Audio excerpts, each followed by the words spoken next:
बिस्मिल्लाहिर्रहमानिर्रहीम। अस्सलाम वालेकुम नाज़रीन, आप देख रहे हैं 92@8 विद सादिया अफसाल।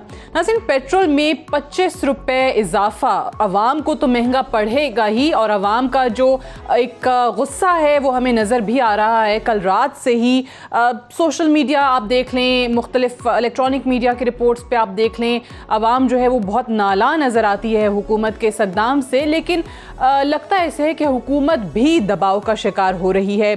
आज सारा दिन जिस अंदाज में हुकूमती वज़रा की जानिब से ना सिर्फ कौमी असम्बली में बल्कि बाहर प्रेस कॉन्फ्रेंसेस करके भी इस सारे मामले की वजाहतें दी जाती रहीं, वो ख़ुद एक इस बात का मुँह बोलता सबूत है कि हुकूमत ये दबाव महसूस कर रही है। हुकूमत बैकफुट पे जाती आज हमें दिखाई दी है इस मामले को। गो कि उन्होंने कहा कि इस पूरे ख़ित्ते में पेट्रोल की जो कीमत है वो सबसे कम पाकिस्तान में है। 1 जुलाई से नहीं की गई, क्योंकि 1 जुलाई से अगर करते तो ज़्यादा इजाफा करना पड़ता, इसलिए 4 रोज़ पहले ही ये मामला जो है इस अंदाज में तय कर दिया गया। लेकिन अवाम का प्रेशर अपनी जगह पर, अपोजिशन की तरफ से जो दबाव आ रहा है वो भी कुछ कम नहीं है। पाकिस्तान मुस्लिम नवाज़ ने तो वज़ीर आज़म साहब से कहा है कि जी आप अपनी जगह किसी और को वज़ीर आज़म बनाएं और ख़ुद जो है वो इस्तीफ़ा दे दें, और उसके बाद आप अपनी 5 साल की जो मुद्दत है वो पूरी करें। फिर हुकूमत इस तरीके से भी दबाव महसूस कर रही है कि उनके जो अपने इत्तहादी हैं वो भी किसी सूरत मानने को तैयार नहीं हैं। कहीं GDA वालों से मुलाकातें हो रही हैं, कहीं पर शाहज़ैन बुगटी की पार्टी को मनाने की कोशिश की जा रही है, तो कहीं पर अख्तर मेंगल साहब के साथ मुज़ाकरात हो रहे हैं, लेकिन मामलात किसी सूरत टल नहीं रहे हैं। इस हुकूमत की जो मुश्किलात हैं वो कम नहीं हो रही बल्कि बढ़ती चली जा रही हैं। इनफैक्ट PTI के जो अपने MNAs हैं वो भी लीडरशिप पर तनकीद करते दिखाई दे रहे हैं और उनकी पॉलिसीज़ के ख़िलाफ़ बयानात देते दिखाई दे रहे हैं। और यही वजह है कि कल वज़ीर आज़म साहब ने अपनी जमात के तमाम MNAs को और अपनी जमात के साथ जो इत्तहादी हैं उनको इकट्ठा करने का फ़ैसला किया है, और कल उनको एक इशाया दिया जा रहा है, उनके लिए एक डिनर जो है वो अरेंज किया गया है ताकि मामलात बजट की वोटिंग जो होने जा रही है पीर को, मंडे को, उससे पहले किसी सूरत संभाले जाएं। इसमें हुकूमत कितनी कामयाब होती है इस पर बात करेंगे। और ये जो अब ओवरऑल एक परसेप्शन इस हुकूमत के हवाले से बनता चला जा रहा है कि ये हुकूमत जो है वो कुछ माफियाज ऐसे हैं जिनके आगे घुटने टेक रही है, और उसको गिरफ्त में ले लिया इस हुकूमत ने। इमरान खान साहब जो हैं वो काम नहीं करने दे रहे, जो कि डे 1 से ऐलान कर चुके बरमला के मैं मुख्तलिफ माफियाज के साथ जो है वो जंग भी लड़ रहा हूँ।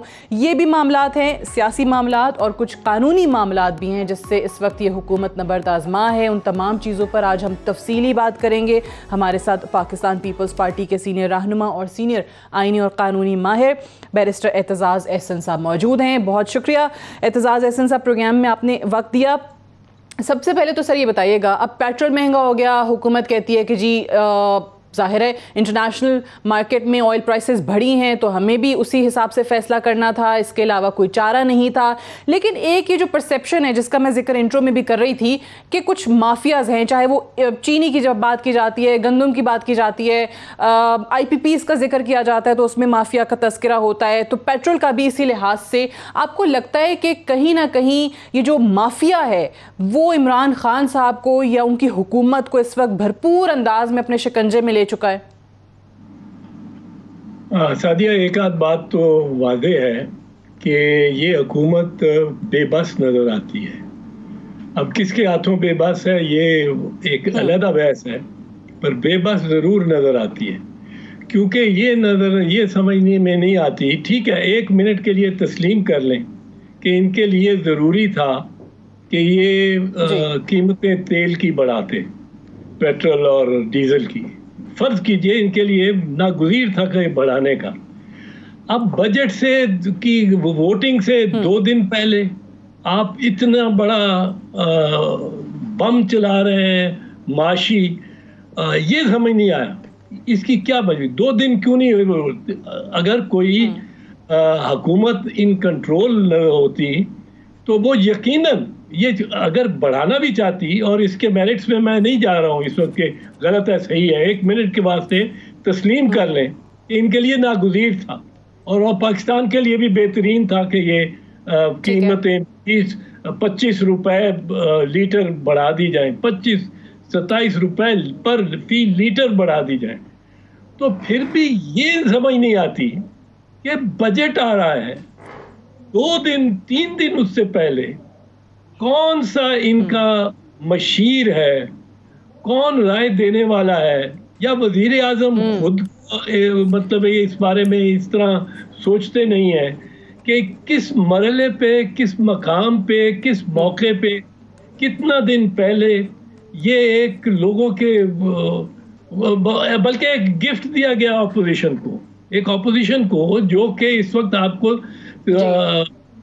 शिकस्त देने में, बजट में शिकस्त देने में मुकम्मल तौर पे तैयारी कर रही है और मिल रही है, और उनकी मुज़ाकरात चल रहे हैं और पार्टीज कॉन्फ्रेंस की बात हो रही है, और आपका, और फिर आपका वोट का जो मार्जिन है वो भी बड़ा कम है, वो ज्यादा नहीं है, वो 4-6 वोटों का सारा मार्जिन है जो आपका इजाफी है।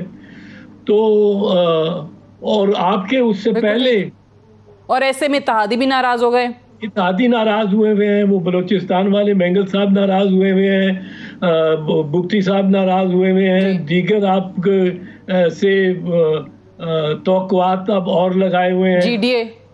तो ये मुझे इस बात की समझ नहीं आई, ये भी इनको एक इंक्वायरी करनी चाहिए कि ये किसने इनको मशवरा दिया। अच्छा, वैसे एतजाज साहब ये बताइए, ये आप ये सही कह रहे हैं कि किसने मशवरा दिया, और ऐसे क्रूशल टाइम पे जब मंडे को आप बजट के लिए वोटिंग करने जा रहे हैं, उससे पहले आप मजीद लोगों को और इत्तेहादियों को, और अपोजिशन वैसे ही खिलाफ है, सबको अपने खिलाफ कर लें। बट एक चीज़ मुझे समझाएं कि ये जो हम जब भी जिक्र करते हैं ना, हर हुकूमत के अंदर माफिया माफिया माफिया के जी, कुछ ऐसे ताकतवर गिरोह हैं जो हुकूमत को काम नहीं करने देते, या सब कुछ उनके कब्जे में होता है और उन्हीं के तहत चीज़ें चल रही होती हैं, उन्हीं की मनमानी हो रही होती है। तो यही चीज़, यही माफियाज जो आज इमरान खान के लिए इस हद तक नागुज़ीर हो गए कि लोग कहते हैं उनकी अपनी सफ़ों में भी शायद बैठे हुए, ये पीपल्स पार्टी की हुकूमत के दौरान या माजी की पाकिस्तान मुस्लिम नवाज की हुकूमत के दौरान भी यही हालात थे। वही लोग हैं जो हर हुकूमत के साथ आपको नजर आते हैं।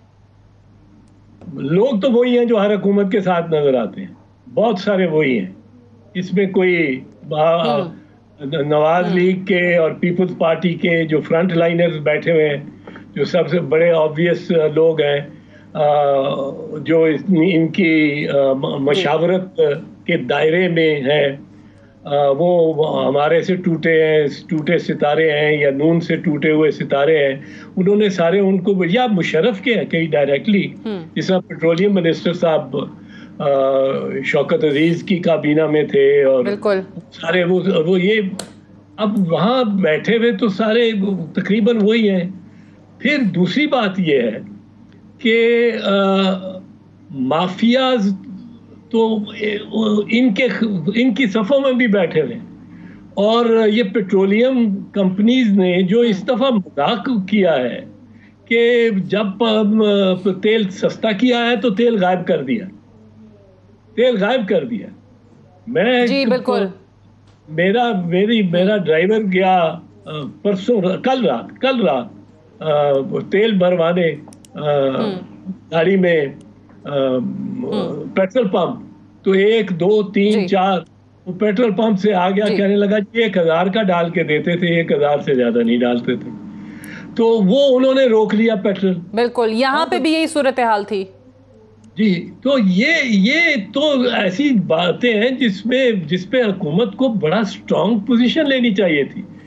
हुकूमत ने एक बात आपने नहीं की, जो बहुत बड़ी एम्बैरसमेंट हो रही है, और इस वक्त हो रही है एम्बैरसमेंट जिस वक्त मेरे ख्याल में मोदी का दुनिया में और इंडिया में सितारा जो है वो बहुत नीचे जा रहा है।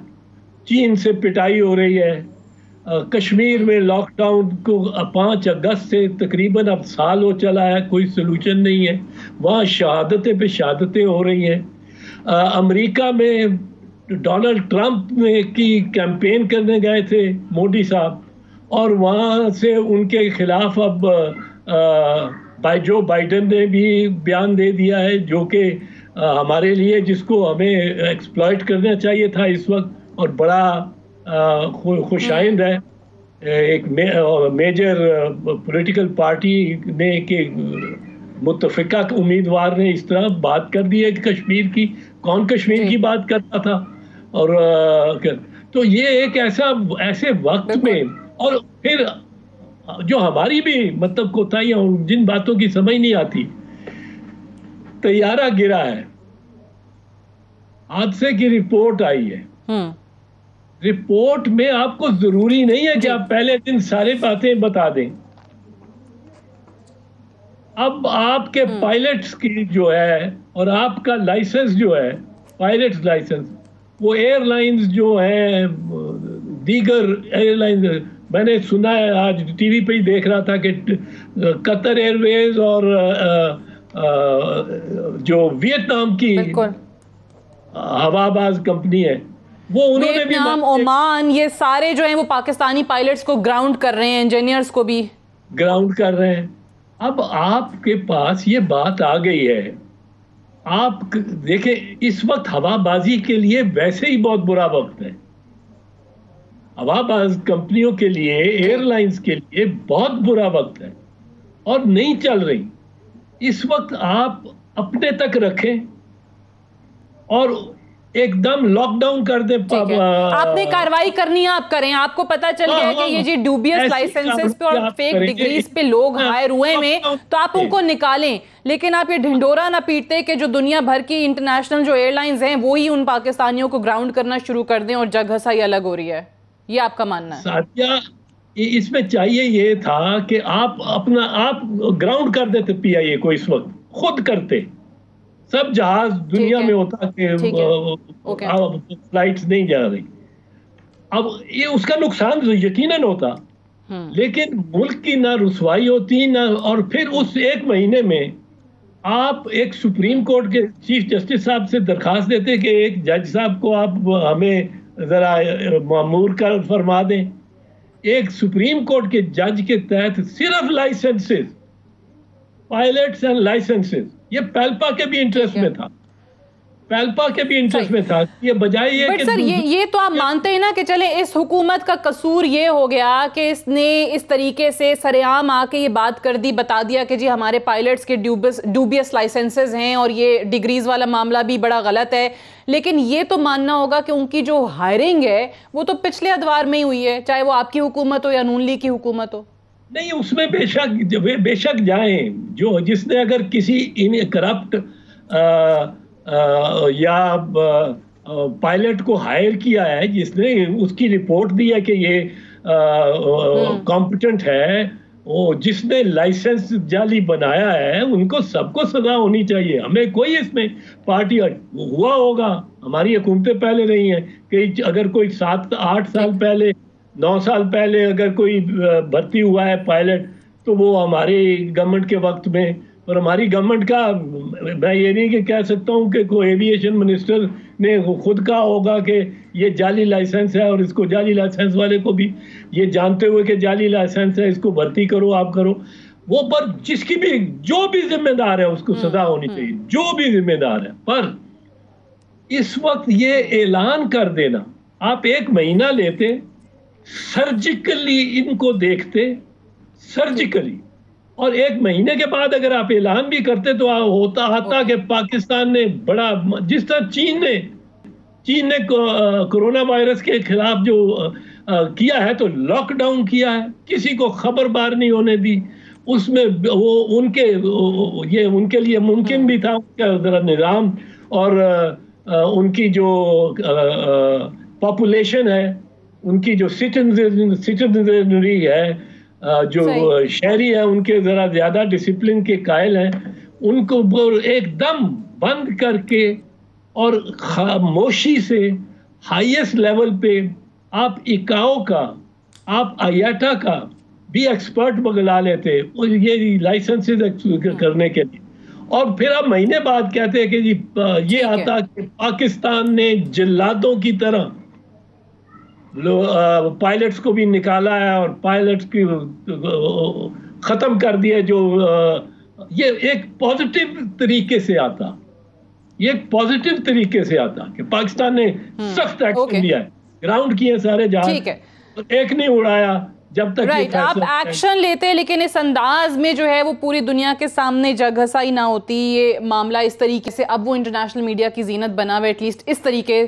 से उस पर बहस ना हो रही होती। मुझे एक ब्रेक के लिए जाना है, ब्रेक से वापस आएंगे। बैरिस्टर एतजाज़ अहसन साहब हमारे साथ मौजूद हैं, डिस्कशन को हम यहीं से आगे बढ़ाएंगे। Stay tuned.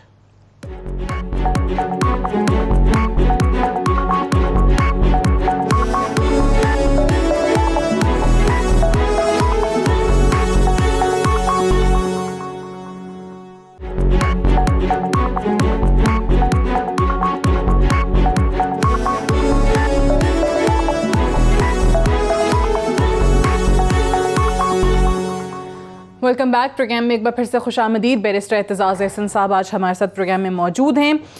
एतजाज़ साहब, ये बताइएगा कि जिस अंदाज में हर हुकूमत के लिए कहा जाता है कि ऑब्वियसली सवाबदीद तो प्राइम मिनिस्टर की होती है कि वो अपने मुशीरान को रखे या जितने मुआवनीन ख़ुसूसी जो हैं जिसको भी रखना चाहे, ये उनका फ़ैसला है। लेकिन हम देखते हैं कि यहाँ इस हुकूमत में भी इमरान खान साहब, जो कि माजी के उनके बयानात इलेक्टेड मेम्बरान के फेवर में हुआ करते थे और जो अनइलेक्टेड लोग होते थे, जो मुशीरों की सूरत में होते थे, उन पे काफ़ी तनकीद भी करते थे। लेकिन अब इमरान खान साहब की भी अपनी काबीना देखी जाए तो उसमें इनफैक्ट जो उनके अपनी पीटीआई के पुराने लोग हैं, जो इलेक्टेड काबीना के मेंबरान हैं, उनमें एक रिजेंटमेंट पाई जाती है अनइलेक्टेड लोगों के लिए कि सारे के सारे मामलात उन्होंने अपने हाथ में ले लिए और जिससे पीटीआई की हुकूमत को और इमरान खान को बहुत नुकसान हो रहा है। So how do these unelected people for any government ये इतना ज़्यादा इनएविटेबल क्यों हो जाते हैं?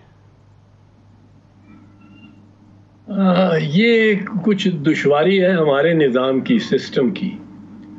और इसमें हमने जब 1988 में बनाई थी हुकूमत, तो दो ऐसे असहाब को जो बड़ा कदावर शख्सियात थी, अपने अपने शोबे में माहिर थी, उनको हमने दो कलीदी जो वजारतें थी वो दे दी। ये बीबी शहीद का जब पहली मरतबा 1988 में काबीना बना, तो उसमें इस अमल में जो तश्कील थी काबीना की, उसमें पहली मरतबा जब हुई 88 में, तो मैं भी उसमें शामिल था। फारूक लगारी थे, आफ्ताब खान शेरपा थे, इफ्तिखार गिलानी थे। तो हमसे हमने ऐसे एडवाइजर्स ले लिए। और उस वक्त हमारी एक बड़ी कमज़ोर पोजीशन थी, पर दो हमने ऐसे एडवाइजर्स ले लिए, एक फाइनेंस में और एक खारजा पॉलिसी, खारजा। अब ये दोनों ही कलीदी पोस्ट पोजीशंस थी। तीसरी और चौथी कलीदी पोजीशंस थी जो वो बीबी ने मुझे दे दी। वो इंटीरियर मिनिस्टर और लॉ मिनिस्टर की होती हैं पोजीशंस। ये चार मेजर जो वजारतें समझी जाती हैं, वो finance, foreign affairs, interior and law. तो इस तरह के, पर वो दो वजह से हमें बड़ा मैं जैसे कहता हूँ कि देवर वेरी इम्पोर्टेंट पर्सनैलिटीज़ और हमारे बड़े अच्छे ताल्लुकात थे उनके साथ ज़ाती तौर पे, पर वो ज़हनी हम आंगी नहीं थी। जो हम एक जिस लहर पे आए थे, वो लहर थी एक अवामी लहर। उसमें इस्लामाबाद के दरवाजे, जो बंद कबाड़ों में दरवाजे, मुकफ्फल कबाड़, वो खुलने थे और लोगों ने अंदर ब्यूरोक्रेसी को, बाहर की हवा ज़रा लगनी थी और बाहर के लोगों को ज़रा अंदर ब्यूरोक्रेसी के पुरअसरार खानों में झांकने और देखने का मौका मिलना था। हमारी लाइन हमारी तो थी अवामी, पूरी बिल्कुल एक अवामी, शहीद जुल्फ़िकार अली भुट्टो के नाम की और वो पीपल्स पार्टी के प्रोग्राम की हुकूमत। तो बस दो की वजह से, और जो कि मैं उनकी नीयत नहीं, दोनों की मैं समझता हूँ बड़ी कदावर शख्सियत, तीन बड़े बड़ी नेक नीयती के साथ बीबी के और हमारे साथ थे। जनरल साहबजादा याकूब अली खान वजारत खारजा में, और वसीम जाफरी साहब वजारत खजाना में, और बड़े एक्सपर्ट्स थे और बड़ी हैंडलिंग में, जिसकी आजकल भी बहरहाल ज़रूरत इमरान खान साहब को भी हो। पर अगर वो आके उस स्टेज पे आके और डोमिनेट भी करना डिसीजंस को कर दें, तो फिर जो अवाम की, यही मैं मिसाल दे रहा हूँ कि अवाम के लिए अगर ये 3 दिन 4 दिन ना ही रिपोर्ट देते, ना ही कीमतें बढ़ाते, ये सोचते इनको, तो ये अवाम के पास, फिर इमरान खान साहब कि कहीं ना कहीं आप मानते हैं कि गिरफ्त कमजोर हुई। ये जो आप बात कर रहे हैं सर, देखें वैसे तो हम कहते हैं पाकिस्तान में ऑब्वियसली लोगों की कमी नहीं है, बड़े ज़बरदस्त और बड़े टैलेंटेड लोग मौजूद हैं, लेकिन उनको जब ये हुकूमतों की बात आती है तो वहाँ तक आने का मौका मिलता नहीं है। जब आप काबीना की बात करते हैं तो बहुत सारे ऐसे नाम जहन में आते हैं, बहुत सारी शख्सियात जो अभी भी नजर आएंगे। हफीज़ शेख साहब वो हर हुकूमत के साथ आ जाते हैं। फिर आप फ़रोग़ नसीम साहब की बात करें, ऐसे लगता है कि हुकूमत के पास कोई और वकील ही नहीं है। कुछ अहम केसेस कोर्ट में होते हैं तो वो यहाँ से रिज़ाइन करते हैं, उधर मुकदमा लड़ते हैं, फिर वापस आके ओथ लेते हैं, फिर लॉ मिनिस्टर बन जाते हैं। सो ये जब चीज़ें अवाम देखती है ना, तो ऐसे लगता है जैसे वो पाकिस्तान में कोई कहतुर रिजाल है, क्या है, वही लोग हर बार आपको नज़र आते हैं। ये किसी हद तक एक्चुअली ज़रूरी है कि नए लोगों को ट्राई किया जाए, उन पे इन्हसार किया जाए, उन पर एतमाद किया जाए, और वो पॉलिटिकल लोग हों। इसी तरह ही तो पॉलिटिकल पार्टीज बनती हैं, वरना पॉलिटिकल पार्टीज में अगर मैं समझता हूँ कि जो एक नई खेप 30-40 साल के बाद एक नई खेप लेके आए थे, वो शहीद जुल्फ़िकार अली भुट्टो, कौन जानता था उससे पहले डॉक्टर मुबशर हसन साहब को, और इतने अहम वो और इतने ज़ीरक आदमी थे, इतने मुदब्बर आदमी थे। वो इंजीनियर थे पर उनको फाइनेंस मिनिस्ट्री पे भी लगाया तो उनका कंट्रोल था। उनका कंट्रोल किस लिए था कि उनको पता था कि मैंने मुंतखब होके आया हूँ और मैंने वापस जाके इसी हल्के में वापस जाके इलेक्शन लड़ना है और इन्हीं लोगों से वोट लेके आना है। ठीक। वहाँ रशीद हसन मीर साहब थे रावलपिंडी के, शेख मोहम्मद रशीद साहब थे, बुजुर्ग लेफ्ट के और पुराने बड़े सियासतदान, और मलिक मिराज खालिद साहब स्पीकर थे, वो भुट्टो साहब के साथ थे, हमारे वक्त में स्पीकर थे।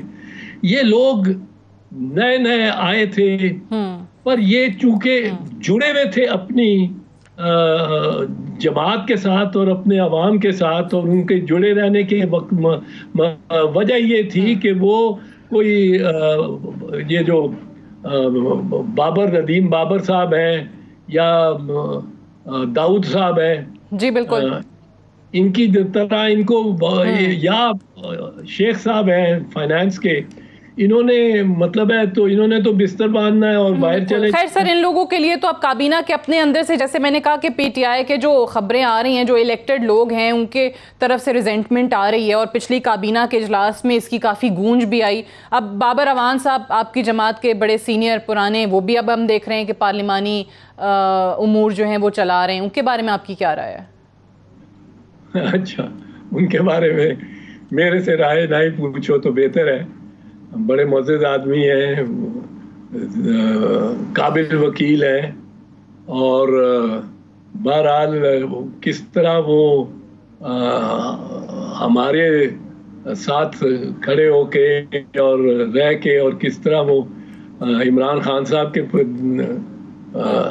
हल्के में चले गए हैं, ये मुझे समझ नहीं आती। उनकी जो बातें माजी की थी और जो आज कल हैं, उनमें इंतहाई तादाद देखता हूँ। पर बहरहाल मैं उनकी कॉम्पिटेंस वगैरह पे कमेंट नहीं करूँगा। और यो आपने फ़रोग़ नसीम साहब वाले ड्रामे की तो बात खुद ही कर दी है। वो भी कॉम्पिटेंट है, पर उनकी समझ नहीं आती। वो मुशर्रफ के साथ हैं, वो अदालत में वकालत करना चाहते हैं, वो वजारत करना चाहते हैं, वो कोई केस जो इम्पोर्टेंट हो उसको छोड़ना भी नहीं चाहते। एक बड़ा मशहूर वाक़या था 1950s में, एक मियाँ खालिद सहगल साहब पे एक केस बना था, कोई कत्ल का, कोई मजदूर कत्ल हो गया था, तो वो उस पे केस उन पे बन गया था, टेक्सटाइल मिल वाले। तो जो उस वक्त अटॉर्नी जनरल थे वो उन्होंने इस्तीफ़ा दे दिया था, गालबन नज़ीर अहमद साहब थे, मुझे इस वक्त मोहम्मद नज़ीर अहमद या नज़ीर अहमद, वो उन्होंने इस्तीफ़ा दे दिया था कि उनकी वकालत, वो मियाँ साहब मुल्ज़म की वकालत के वकील हो गए थे। तो बड़ा लोग शॉक हो गए थे, वकालती हल्के भी शॉक हो गए थे कि ये क्या मतलब है, मजाक है कि आप अटॉर्नी जनरल ऑफ पाकिस्तान के ओहदे को छोड़ के और आप जाके एक केस मुकदमे की वकालत करने के लिए, और अमूमन ये चला था कि फीस मिली जी, अटॉर्नी जनरल साहब को ने लालच की फीस के पीछे। तो ये कमिटमेंट जब पॉलिटिकल होती है तो पॉलिटिकल कमिटमेंट में, अब मैं भी वकील हूँ, मैं भी मतलब है अगर मुकदमे के पीछे चल पड़ता और फीसों के चल पड़ता तो मैं फिर सियासतदान के या सियासत में रहने के हकदार तो ना होता। मैं इंटीरियर मिनिस्टर था तो बड़े बड़े में मैं जाके वकील बन सकता था और वो वापस आ जाता वकालत करके। एक दिन शरीफुद्दीन पीरजादा साहब ने ये शोहरत कमाई है कि वो इस किस्म के काम करते थे।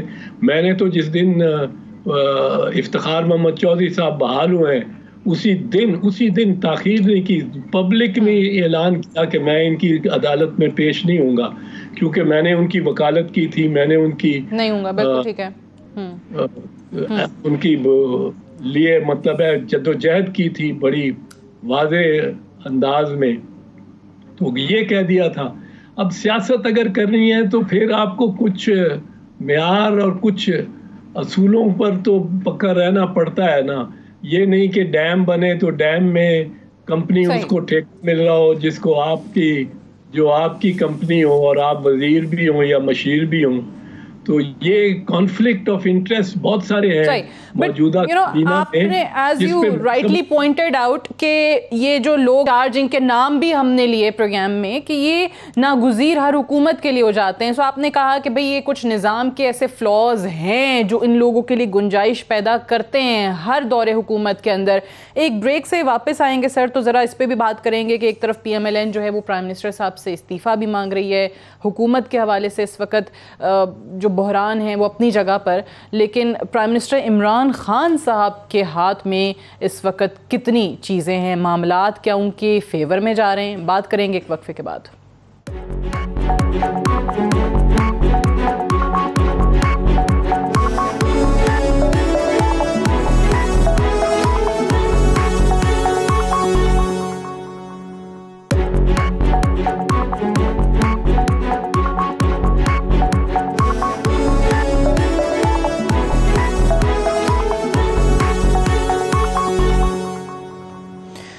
वेलकम बैक प्रोग्राम में एक बार फिर से खुशामदीद। एतजाज़ साहब, पाकिस्तान मुस्लिम लीग नवाज़ अब ये कहती है कि इमरान खान साहब को इस्तीफ़ा दे देना चाहिए, अपनी जगह वो अपनी ही पार्टी से किसी और को वज़ीर आज़म बनाएं और 5 साल मुकम्मल करें।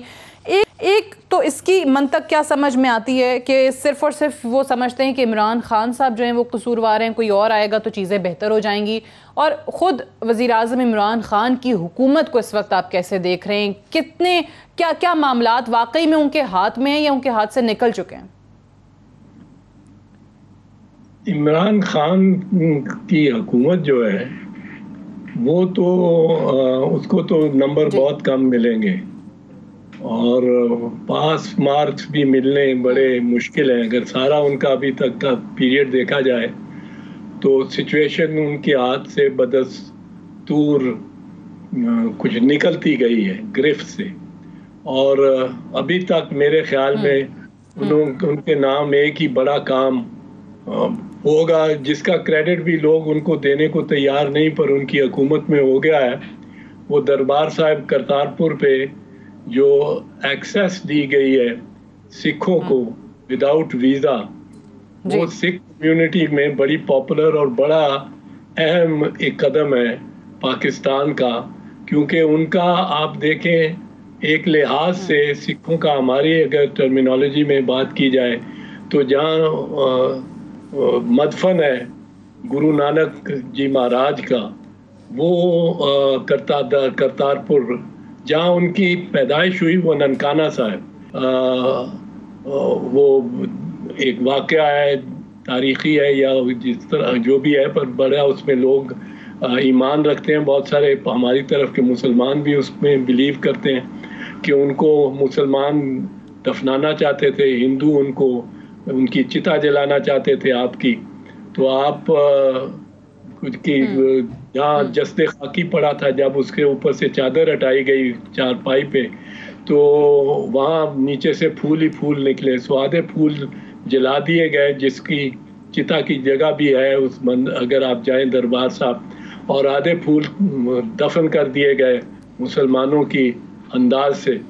तो वो जगह की access to the Sikh community एक बड़ी अहम बात है। और सिख कम्युनिटी चूँकि भारत की अफवाज में बहुत नुमाया है, इसलिए वो बड़ा एक अहम, इसके अलावा कोई और तो बात आप कह रहे हैं कि ये वाहिद चीज है जिसका क्रेडिट इमरान खान की हुकूमत को जाता है, उसके अलावा कुछ नहीं ऐसा किया। अब उसके अलावा आप देखें ना, अब ऐसे काम अब किए जिस तरह मिसाल के तौर पे टाइगर फोर्स बना दिया आपने। अब टाइगर फोर्स अगर तो बिल्कुल वॉलंटरी है तो चलिए, फिर भी उस पर कोई एतराज़ क्या कर सकेगा, पर अगर उस पर कोई एक पैसा 2 रुपए भी खर्च हुए हैं तो वो बजट से जगाए हैं, तो उनका हिसाब देना पड़ेगा। और टाइगर फोर्स कहीं हमें तो नजर नहीं आई ये लॉकडाउन में कोई सर, वज़ीर आज़म साहब तो कहते हैं कि जी टाइगर फोर्स जो है वो घर घर राशन भी पहुंचाएगी, कोरोना में जो SOPs हैं उनसे भी आवाम को आगाह करेगी, उन पे अमल दरामद भी कराएगी, कोरोना के सबब कहीं अगर महंगाई है, चीज़ें जो हैं वो ज़ख़ीरा हो रही हैं, उस पर भी नज़र रखेगी, टिड्डियाँ भी पकड़ेगी वो टाइगर फोर्स जो है। उन्होंने तो बड़े उनके काम बता दिए थे। लेकिन बहरहाल मुझे ये बताएं कि ये जिस तरह आपने कहा कि इमरान खान साहब की गिरफ्त से चीज़ें निकल चुकी हैं और एक करतारपुर कॉरिडोर खोलने के अलावा कुछ और नहीं है उनके क्रेडिट पे, क्या ये मुकम्मल 5 साल कर पाएगी इनकी हुकूमत? अभी तो बड़े खतरे में लगती है।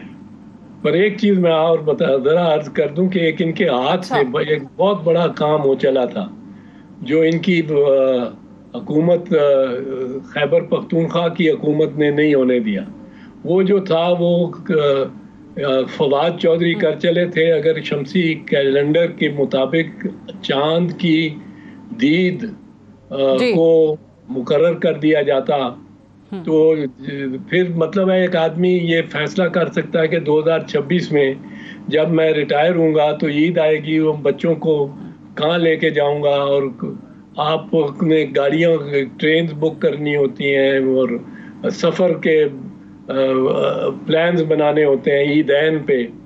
तो वो एक मामला हो चला था इनसे कि अगर ये डट जाते इन उलमा के सामने जिन्होंने 15 साल से सिवाय एक या 2 मरतबा के अलावा तसलसल से 2 ईदें करवाई हैं पाकिस्तान में और कंफ्यूजन रखी है, और पर बहरहाल वो भी ना हो सका इनसे, वरना एक इनका नाम बड़ा रहता। बट आपको 5 साल पूरे करते ये हुकूमत नजर नहीं आ रही?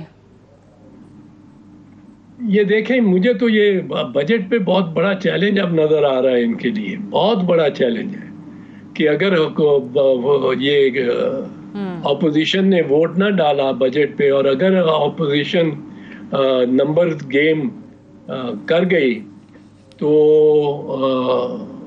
एक बहुत ओपनिंग है इनटू द गोल ऑपोजिशन को। और इन्होंने उससे, इसीलिए मैं कहता हूँ 3 दिन पहले उस वोट से तेल की कीमतें इतनी बढ़ा दी हैं कि लोग ठीक उठे हैं।